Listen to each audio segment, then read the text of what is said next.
Day in my life as an NREP student. So after namin mag-vlog is pumunta kami para itaas ang dalawang flag ng dalawang business department. So yun, picture taking lang naman ng ganap. Then after nun is pumunta kami upang samahan sa Ma'am Analea mag-ikot-ikot sa bawat booth para mag-judge. Si Ma'am Analea kasi ang naka-assign sa akin para i-assist ko.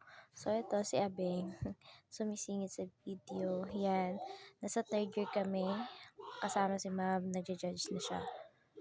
Umulan that day kaya medyo makulimlim. So ayan po yung bawat booth ay sumingit. After namin magsama kay Ma'am Analea, so balik sa kubo, tambay, si Abeng, hihi, sama-sama lang.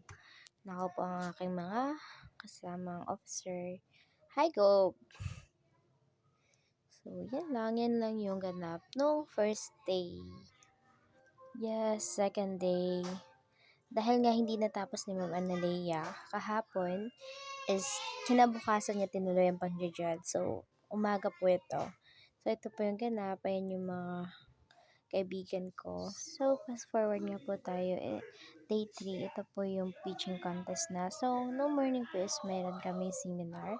So, ito po isa po sa mga business and graduate ng business. So, yun lang yung aking mga na-video kasi medyo hindi po ako masyadong nag-phone. Nakalimutan ko din. Then, next. So, ang aming keynote na si Sir Darwin Warnyar. Yes. May advice lang, then kwento, ba't nagsimula ang aming tinatawag na Entre Fiesta. So, meron siyang mga advice, meron siya kwento. As an prep student, hindi lang basta benta-benta ang ginagawa mo. Dahil masyadong malawak ang courses na business. Sa afternoon is merong nag-intermission.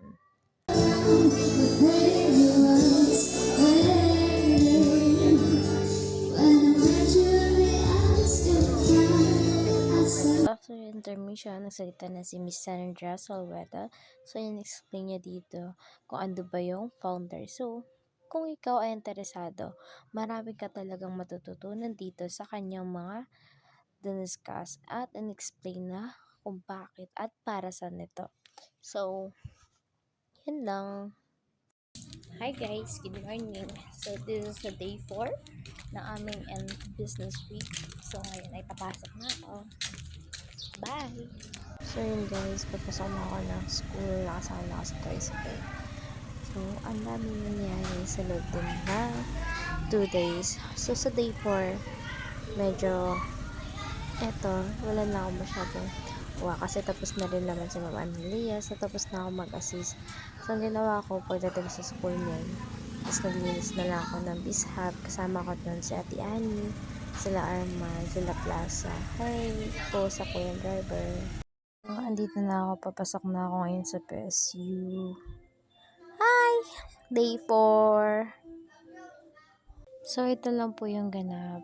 Then, yan, naghintay kami na malagay yung saging dyan. Kakatapos lang namin maglinis ng Bishop. So, yun si Kat, yun si Ate Annie. Yan lang. Bye, guys!